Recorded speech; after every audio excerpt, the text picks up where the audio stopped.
Bismillahirrahmanirrahim. Assalamualaikum warahmatullahi wabarakatuh. Halo adik-adik, masih semangat? Di hari kedua P2M ini, kami dari Kemakom FP MIPA UPI akan berbagi sedikit materi tentang algoritma. Adapun topik pembahasan yang akan dibahas kali ini, yang pertama ada pengertian algoritma, sejarah singkat algoritma, contoh algoritma dalam kehidupan sehari-hari, serta flowchart. Nah, yang pertama, apa sih algoritma itu? Teman-teman, adik-adik di sini pernah memasak, entah memasak air, memasak telur ceplok, memasak mie instan, memasak nasi, apapun itu. Nah, langkah-langkah yang adik-adik lakukan itu dinamakan algoritma. Seperti contoh, kita akan memasak nasi. Tentunya kita harus menyiapkan nasinya, airnya, dan rice cookernya. Nah, bagaimana tuh caranya? Kita siapkan dulu berasnya, lalu berasnya itu dicuci terlebih dahulu sampai bersih. Setelah bersih, masukkan ke dalam rice cooker dan nyalakan ke listrik, sambungkan ke listrik dan nyalakan tombol untuk memasaknya, untuk cookingnya. Nah, itu kira-kira contoh algoritma. Jadi, dapat disimpulkan algoritma itu adalah sebuah urutan langkah-langkah untuk memecahkan suatu masalah. Selanjutnya kita akan membahas tentang sejarah singkat algoritma.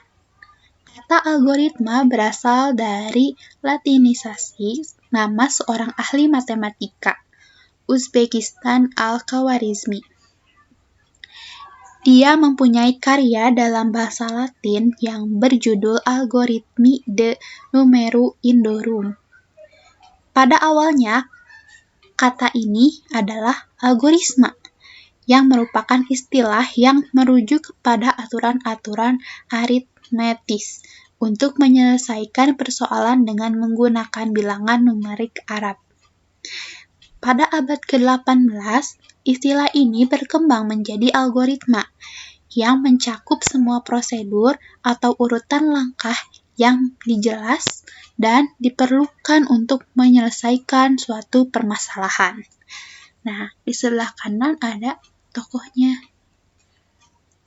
Selanjutnya, kita akan berikan contoh algoritma dalam kehidupan sehari-hari.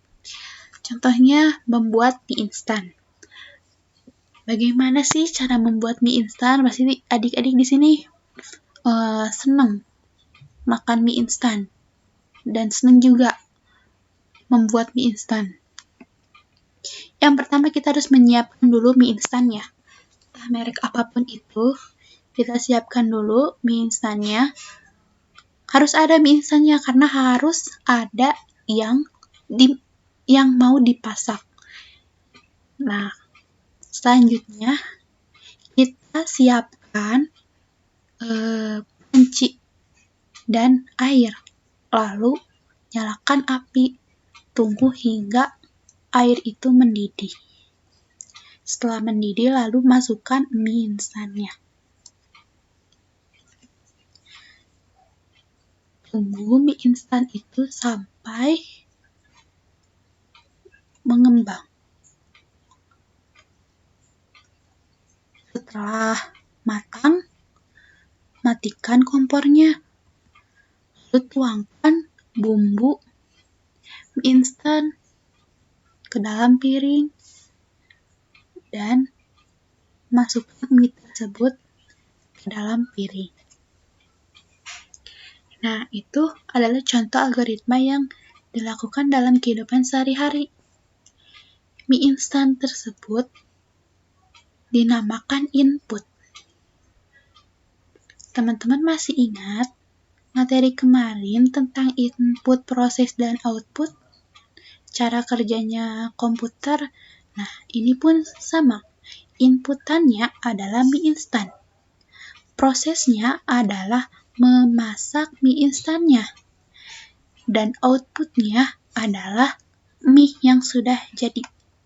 Ini merupakan input, proses, dan ini adalah output. Baik, selanjutnya kita akan membahas pseudocode.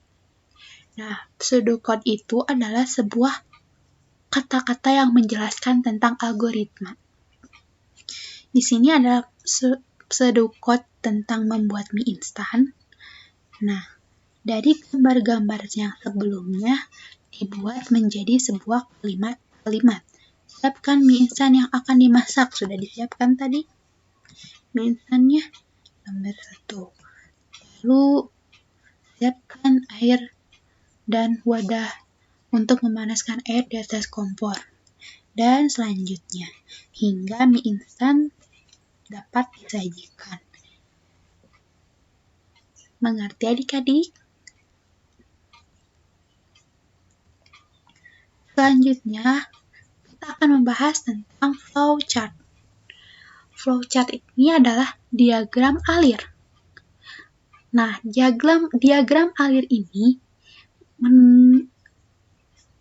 menjelaskan tentang sebuah langkah-langkah proses inputan dan output yang akan dilakukan. Ini di sebelah kanan ada flowchart tentang memasak nasi. Pertama, start, mulai. Siapkan air, beras, dan magicom. Nah, setelah disiapkan, cuci beras dengan menggunakan air. Lalu dicek, apakah berasnya bersih? Oh, belum, karena mencuci beras itu harus beberapa kali. Belum. Berarti balik lagi. Cuci beras dengan menggunakan air. Apakah berasnya masih bersih? Belum. Balik lagi. Cuci beras dengan menggunakan air. Dicek lagi. Berasnya sudah bersih? Oh, sudah. Lalu kita masukkan beras yang bersih ke dalam rice cooker. Hubungkan rice cooker ke listrik. Tekan tombol cooking. Ditunggu beberapa menit, lalu nasi siap disajikan. Dan prosesnya berakhir. Itu adik-adik cara membuat flowchart. Nah, di sebelah sini, di sebelah kiri ada kode-kodenya nih. Kalau misalkan berbentuk persegi yang ininya lengkung atau elips, ini menyatakan mulai atau mengakhiri program. Ini program membuat memasak nasi contohnya. Diawali dan diakhiri. Harus selalu ada. Nah, ini untuk menyatakan output dan input. Tadi inputannya apa? Yang harus disiapin apa? Air, beras, dan magicom. Nah, kalau yang persegi panjang, ini untuk menyatakan proses. Prosesnya nih, masukkan beras ke dalam magicom, hubungkan magicom ke dalam listrik, tekan tombol cooking. Nah, itu proses. Teman-teman bisa nih membuat flowchart memasak mie instan. Ini sebagian simbol-simbol dari flowchart, selebihnya ada lagi. Sekian materi kali ini tentang algoritma. Apakah ada yang ingin ditanyakan?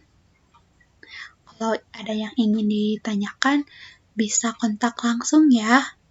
Terima kasih. Wabillahi taufiq wal hidayah. Wassalamualaikum warahmatullahi wabarakatuh.